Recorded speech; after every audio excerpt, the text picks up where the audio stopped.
Hello guys, welcome to my new blog. তোমরা সবাই কেমন আছো? আশা করি ভালো আছো। আমার তো গাছে সেরকম আমি রজনীগন্ধা ফুল একদমই ফোটাতে পারলাম না, তাই আমি তোমাদেরকে যেটা বলেছিলাম না, সিক্রেট জায়গায় এসেছি। সেইখানেই এসে দেখছি রজনীগন্ধার এরকম অনেকগুলো স্টিক উঠেছে। তবে এই সিক্রেট জায়গায় এসে কিন্তু আমার অনেক ভালো লাগলো, মানে আমি গাছ সম্বন্ধে অনেক কিছু জানতে পেরেছি যেগুলো আমার আগে কোনো ভিডিওতে জানা ছিল না।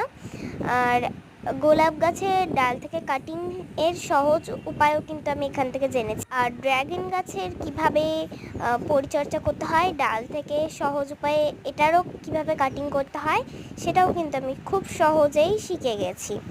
তো আমি এখন যেই গাছটার দিকে এগিয়ে চলেছি সেই গাছটা কিন্তু ঝাউ গাছ।